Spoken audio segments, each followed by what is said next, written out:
Hello and welcome back to Rage Gaming and more Arc Raiders. Today we're talking about some more important tips you want to know with that focus on maybe mistakes you're making by not doing these things, thinking about them otherwise. Once again, we have a couple from the comments from the last time. Thank you so much, guys. So if you have a suggestion for the series or anything we talk about today, let us know. If you're taking PvP fights at any close range, why aren't you using the best stuff for that? It's true, a fully upgraded and attached sticher can be a very solid option. Maybe there are other options that'll do alright. But for me, I think I'd rather use the literal best close range options. For that then you want to run a venator, which, when upgraded to level 3 or 4, the fire rate combined with the 2 shots per shot makes it the most disgusting, yet pretty accessible close range weapon in the game. Again, a lot of people feel it's going to get nerfed for that reason. Under that you have less accessible stuff like the Bobcat, the vulcano shotgun. The Bobcat's just this ridiculous submachine gun, which to be fair does need some attachments to make the mag size a bit better and the aiming a bit more reliable, but it absolutely dumpsters people very easily. Then with this shotgun,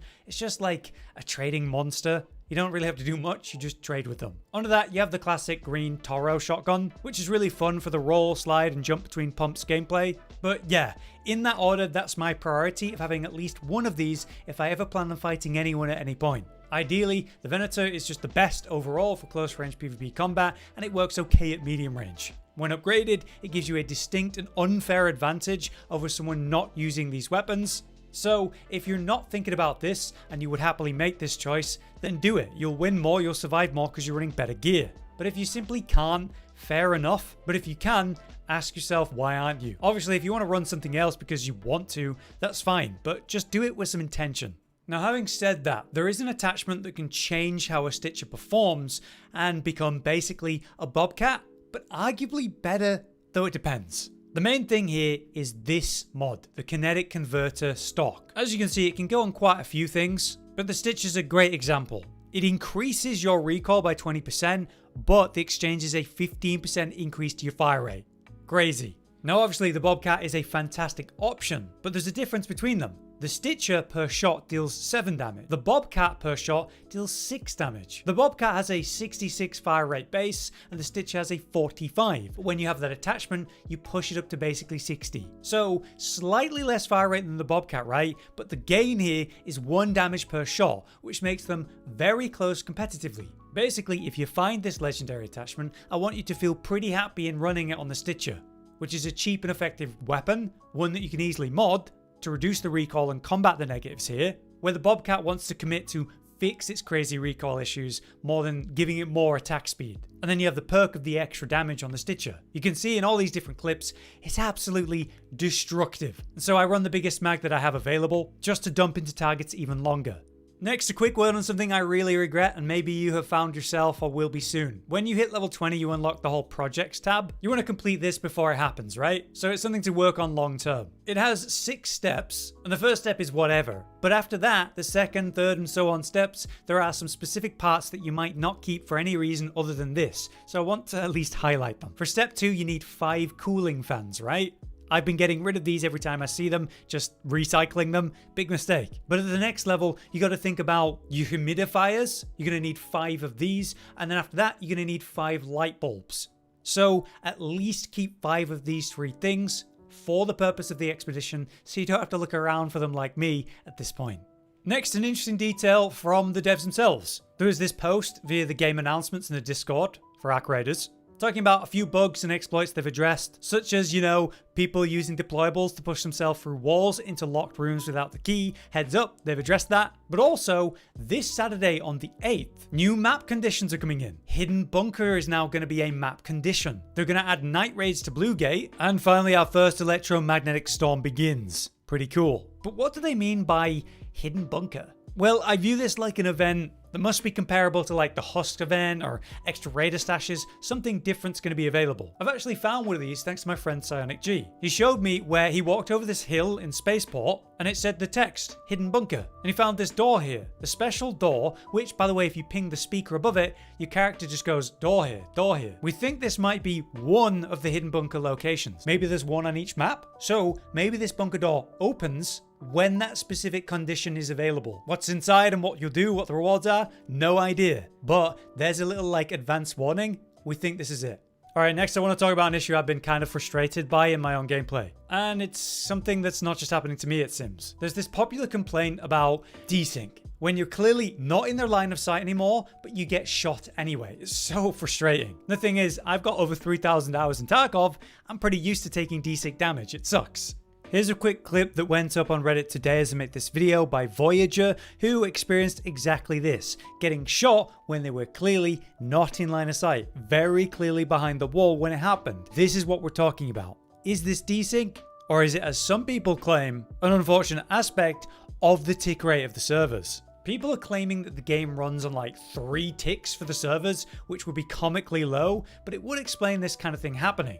But it's inconsistent. It happens sometimes, not always. So the server updates per second might not be what we think. Creator and streamer Clean has had a few direct conversations with the devs, so when he says he spoke to someone, I believe him. He put out this tweet talking about this issue, and then said he spoke with a representative from Embark. They deny the whole super low tick rate servers thing, stating that the game wouldn't even run at that low amount that people have claimed, so that's a relief. If we're actually on 3 ticks, that'd be awful. But they are currently investigating server issues and the packet loss that players are experiencing that causes these kinds of moments. So the problem is real, you're not crazy, but it's still going to be frustrating when it does happen. But we don't completely have to take Clean's word for it. In the Discord, when asked directly about this, it was acknowledged that the team is investigating this issue. The positive is that it's inconsistent, so it's not always happening. You'll get behind cover and it'll actually, hey, let you be behind cover and not get shot.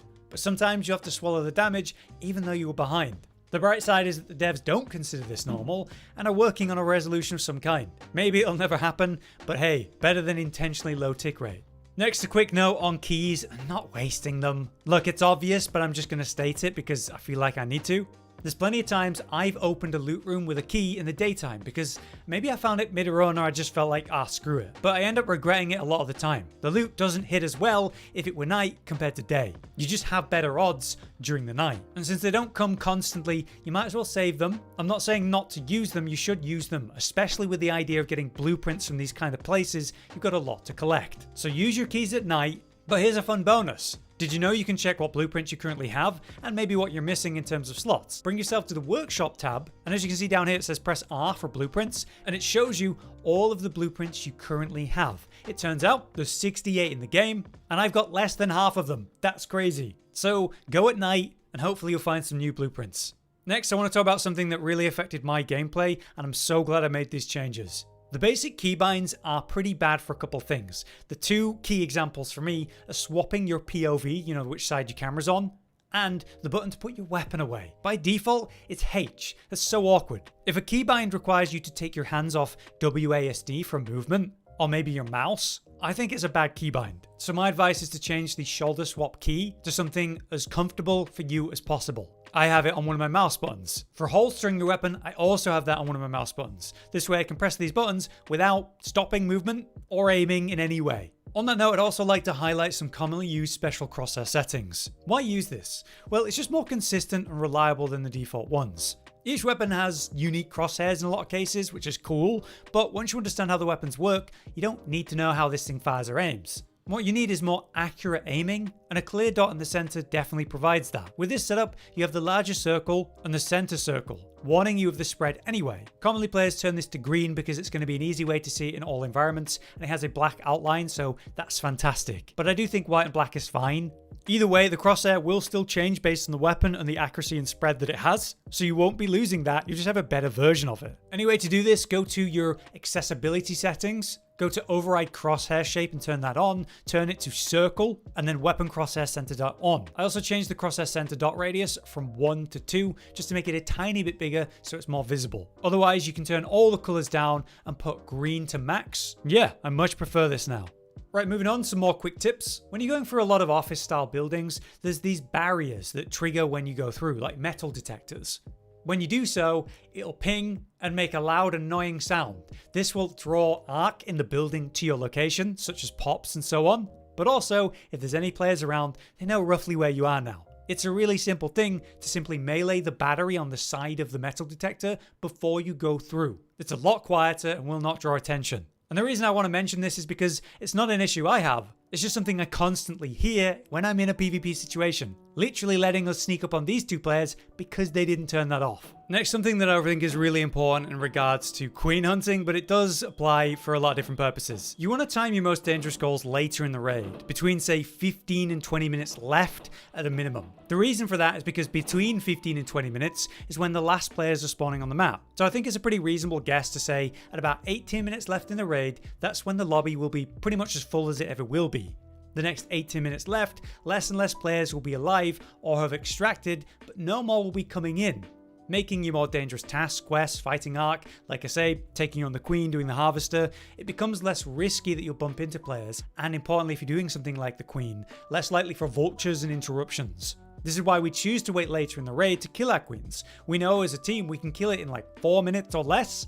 And if we wait later, then we won't have to deal with vultures. Because when we do it early in the raid, we get vultures like 90% of the time, and we ended up having to kill 4 teams on this early queen kill, which ultimately was not worth the stress and the risk. So if you want to do something important, do it later in the raid if you can. Here's a little trick that I've been doing recently. Did you know that Ark basically can't find you when you go into bushes? You just sit there and it's surprisingly effective. You can find this a lot in the damn battlegrounds map, in a lot of areas where there's bushes you can just fit yourself into. And it's like Ark just can't see in there. So if you're in a pinch, it's definitely an option, especially in the swamps. But this also works really well in PvP if you're low health and you need to hide. If someone just ambushed you, you can run out their line of sight, pop into a bush, and don't move. Think about it. The person that's pushing you is going to have a hard time clearing all the corners, afraid you're just suddenly going to attack them. They won't hear you if you don't move and start panic healing, and it can really save you in a pinch. To end the video, here's a couple tips that come from the comments, starting with this one by Johnny Dalvi. I hope I pronounced that right. They're saying that you should think about managing your stamina when you're traveling. Don't always run until your stamina runs out, or actually when you start to get low. The problem here is that when you get low on stamina, and then someone attacks you, you're done. Saving a little bit when you're traveling means if suddenly you're attacked, you have some stamina to work with, and that's important. This is also a thing in Tarkov, right? But importantly, as Johnny states, when your stamina starts to get low, your character starts to make more noise by breathing and huffing heavily. It's hard to listen to your surroundings, and it makes your location a bit obvious. Now, the counterpoint to this is the classic, the medical lab, the adrenaline shots. Pop one of these and you get full stamina, and then crazy stamina regen for like the next 5 seconds. These are unbelievable. I basically bring 5 to every raid. I pop them whenever I get low on stamina when I'm traveling, so I don't have to worry about that, and I can move really quick. Or, when I know I'm about to get into a fight, I'm about to attack someone, I'll pop one for a free stamina period, so I can do all my sprints, jumps, and slides for longer without issue. Still, Johnny's tip is very valid, especially the whole huffing and heavy breathing warning. We don't always have the shots, but you should definitely be bringing them to every raid. Finally for this video, there's just one that comes to the comments that I thought was pretty smart.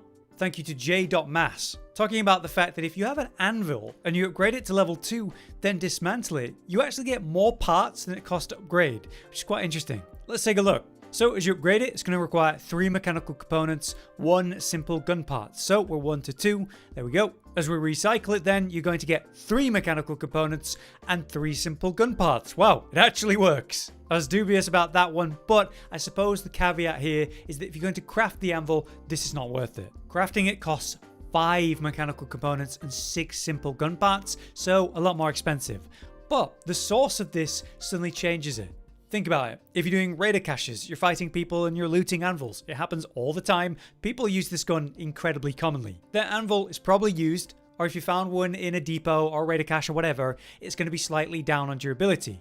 So essentially, if you've got an anvil you didn't invest in, you could upgrade it from 1 to 2 and then get more parts that you actually put in. Pretty clever trick. But yeah, there you have it. My newest episode of mistakes you might still be making or things to be thinking about in your own gameplay. As usual, the whole goal and point of these is to not give you like niche random tips, but things that are actually impactful and helpful to your gameplay. So if you'd like to add anything to the topics today, again, let us know in the comments. Or if you have a suggestion for this series, that'd be awesome. Let us know. Until next time, I've been Hollow, you've been you, and thanks for watching. Josh, Cotton, and Hollow with the videos, dropping the humor like a hammer on your tippy toes, bringing entertainment on a daily arrangement to take our insanity and turn it into entertainment. Yes, I said entertainment twice, to reiterate that it is nice to look into your faces on a mostly daily basis when you let us in your homes to make the whole world a stage. Goodbye.